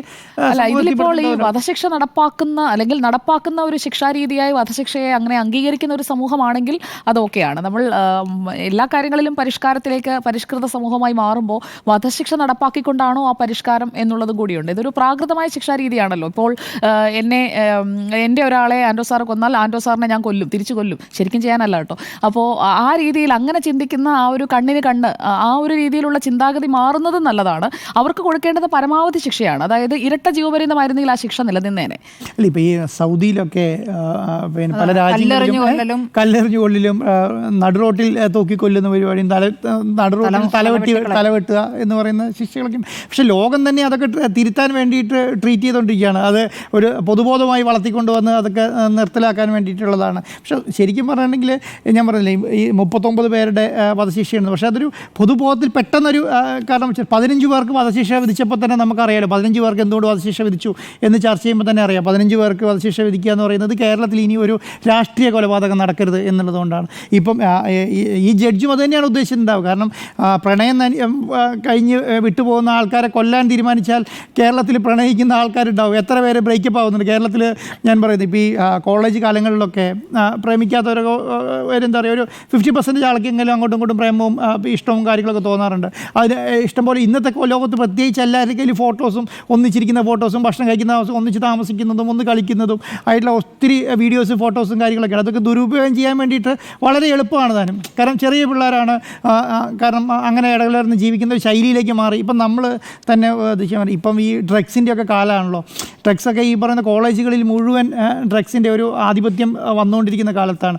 ഏതെങ്കിലും ഒരു ഡ്രഗ്സ് ഒഴിക്കുന്ന കുട്ടികളായി മാറി ആരെങ്കിലും ഒരാൾ എന്നുള്ള നിലയിലേക്ക് തന്നെ ഇപ്പം ബാംഗ്ലൂർ ആണെങ്കിലും നമ്മൾ ചർച്ച ചെയ്തുകൊണ്ടിരിക്കുന്ന കാര്യമാണല്ലോ. അപ്പോൾ അവിടെയൊക്കെ ഏത് രീതിയിലാണ് ആൾക്കാർ പ്രവർത്തിക്കുന്നതെന്നും ഏത് രീതിയിലാണ് ഇത് ഉപയോഗിക്കുന്നതെന്നും ഒന്നും അറിയുന്നില്ലല്ലോ. അപ്പോൾ ആ ശൈലിയിലേക്ക് പോകുമ്പോൾ അങ്ങനെയുള്ള ദുരുപയോഗങ്ങളൊന്നും ഉണ്ടാവാൻ പാടില്ല. ഇതെങ്കിലും ചിന്ത വരണം. ഇത് കേരളം ചർച്ച ചെയ്യണം. കാരണം ഇന്നത്തെ ദിവസം എന്ന് പറയുന്നത് കേരളം ഇത് തന്നെയാണ് ചർച്ച ചെയ്യുന്നത്. ഇതിലൊരു വിധി വന്നിരിക്കുന്നു. വിധി ആ കുടുംബത്തിനെ സംബന്ധിച്ച നീതിയാണ്. പക്ഷേ ഭാവിയിൽ ഇത് സംഭവിക്കാതിരിക്കാനുള്ള ഒരു പാഠമാകുന്നില്ല എന്ന് തന്നെയാണ് നമ്മൾ 3 പേരും വിലയിരുത്തുന്നത്. കുറ്റവാളികൾക്കുള്ള കഷായമോ എന്നതായിരുന്നു ചോദ്യം. നോ എന്നാണ് 3 പേരും ഒരുപോലെ അഭിപ്രായപ്പെടുന്നത്.